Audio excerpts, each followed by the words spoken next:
Hello everyone, myself Mamta, MSc first semester microbiology and my semester topic is lipoprotein। सबसे पहले इसके contents देखते हैं। Introduction, definition, classes of lipoprotein. ये classify होते हैं based on the electrophoresis of serum lipoprotein. First है chylomicron, second है very low density lipoprotein, third है लो डेंसिटी लिपोप्रोटीन, फोर्थ है high density lipoprotein. Diagrammatic representation of lipoprotein and their composition.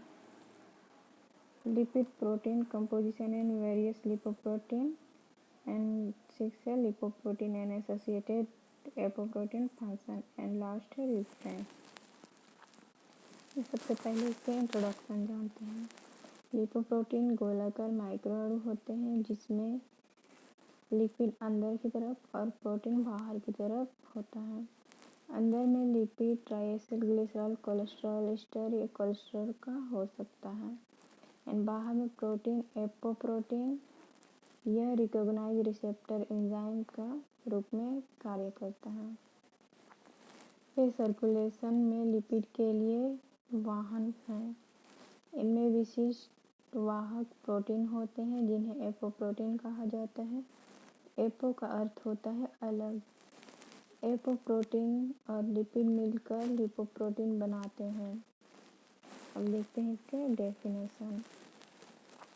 एक lipoprotein एक जैव रासायनिक असेंबली है जिसमें प्रोटीन और लिपिड दोनों होते हैं जो प्रोटीन से बंधे होते हैं जो फैट्स को सेल्स के अंदर और बाहर वाटर को गर्भ में ले जाने की अनुमति देते हैं।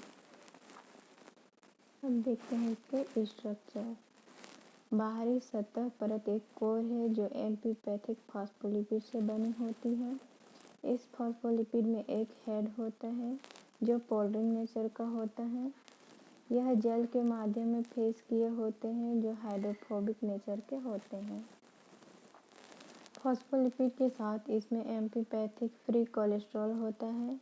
तो बाहरी सतह परत फॉस्फोलिपिड और फ्री कोलेस्ट्रॉल की बनी होती है और वर्तमान में पेरिफेरल एपोप्रोटीन जैसे एपो सी है।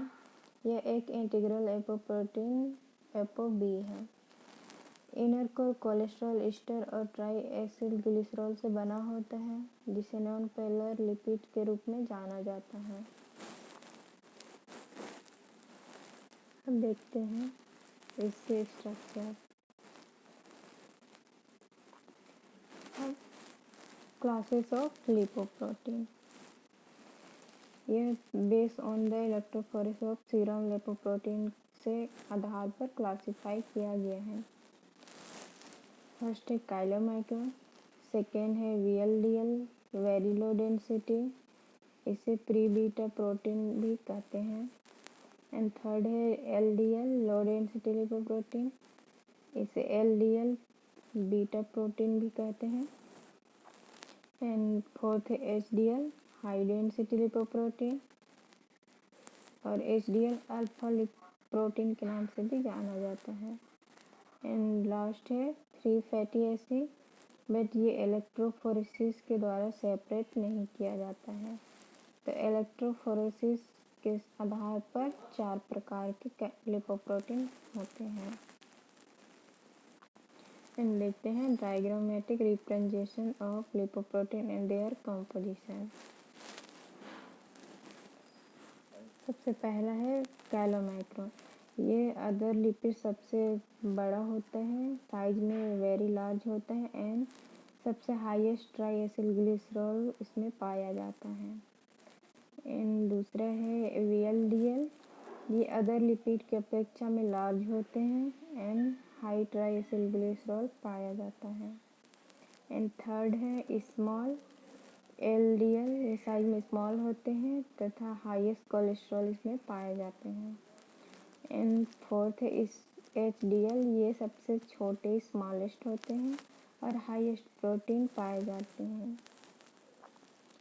इनके काइलोमाइक्रोन और एचडीएल में डेंसिटी इंक्रीज होते हैं तथा प्रोटीन भी इंक्रीज होते हैं।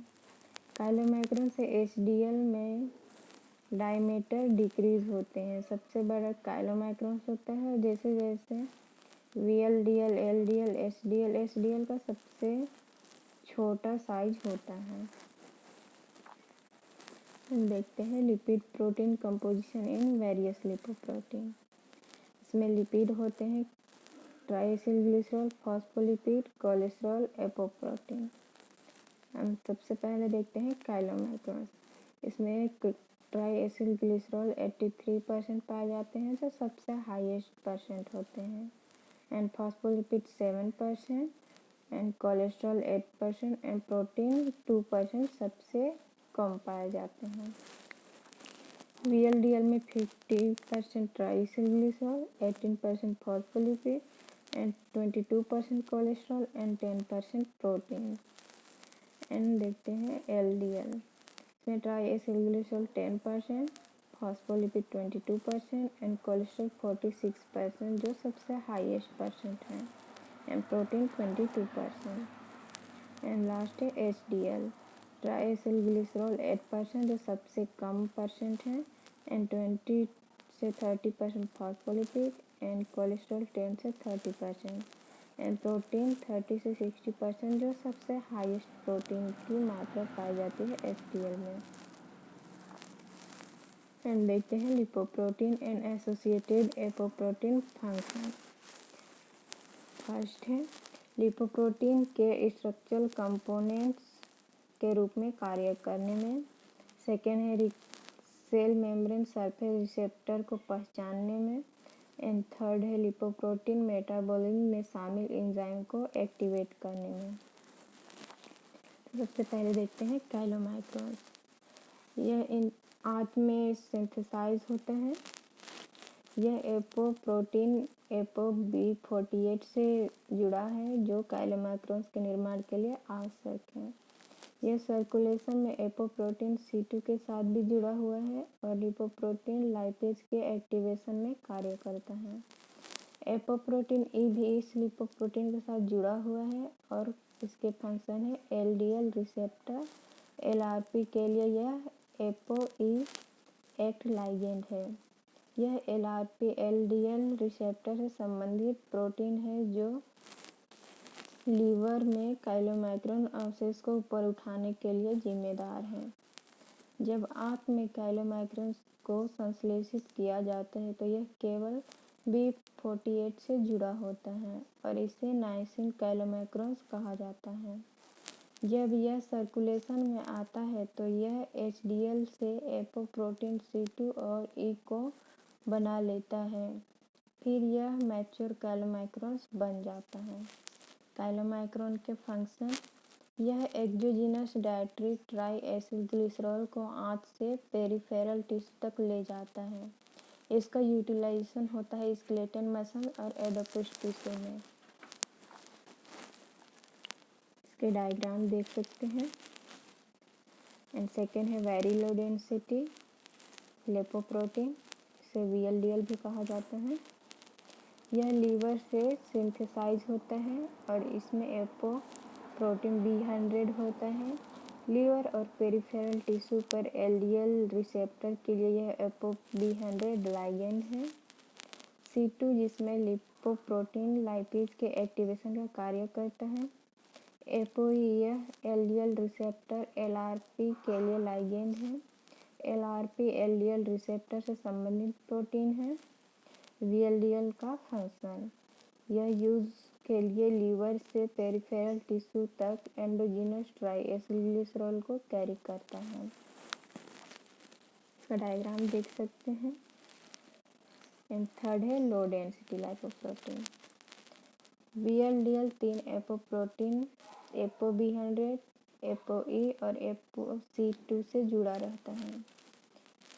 सर्कुलेशन में VLDL अवशेष आइडियल रूप, जिसे आदर्श या इंटरमीडिएट डेंसिटी वाले लिपोप्रोटीन भी कहा जाता है, जो दो एपोप्रोटीन B100 और ApoE से जुड़ा है। बाद में LDL का निर्माण होता है जो लो डेंसिटी लिपोप्रोटीन होता है, जिसमें एपोप्रोटीन के रूप में केवल ApoB100 होता है। B100 के function: LDL receptor recognition, LDL particle का एलडीएल पार्टिकल रिसेप्टर से direct binding. VLDL IDL LDL की संरचना प्रोटीन है। एलडीएल के फंक्शन, यह कोलेस्ट्रॉल को लीवर से पेरिफेरल टिश्यू तक ले जाता है। इसे बेड कोलेस्ट्रॉल भी कहा जाता है। इससे एथेरोस्क्लेरोसिस का खतरा बढ़ जाता है। इसका डायग्राम देख सकते हैं। एंड फोर्थ है हाई डेंसिटी लिपोप्रोटीन या एचडीएल। इसे आंत और लीवर दोनों से लिपिड पुअर मॉलिक्यूल के रूप में सिंथेसाइज किया जाता है, जो कि एपोप्रोटीन A1 है, जिसे प्री बीटा एचडीएल भी कहा जाता है। बाद में यह डिस्कोडियल हो जाता है और इसमें एपो-C2 और E के साथ एपो-A1 होता है और इसके मैच्योर एचडीएल नामक आकार में गोलाकार हो जाता है। यह एपो-A1 enzyme LCAT lecithin cholesterol acyl transferase को एक्टिवेट करता है। यह एपो-C2 और एपो-E का भंडार है। एचडीएल का फंक्शन, यह कोलेस्ट्रॉल को पेरिफेरल टिश्यू से लीवर तक ले जाता है। यह एथेरोस्क्लेरोसिस के जोखिम को कम करता है, इसलिए इसे गुड कोलेस्ट्रॉल भी कहा जाता है। इसका डायग्राम देख सकते हैं। And lipoprotein and associated apoprotein function table form में देख सकते हैं। एंड लास्ट है रेफरेंस। Thank you.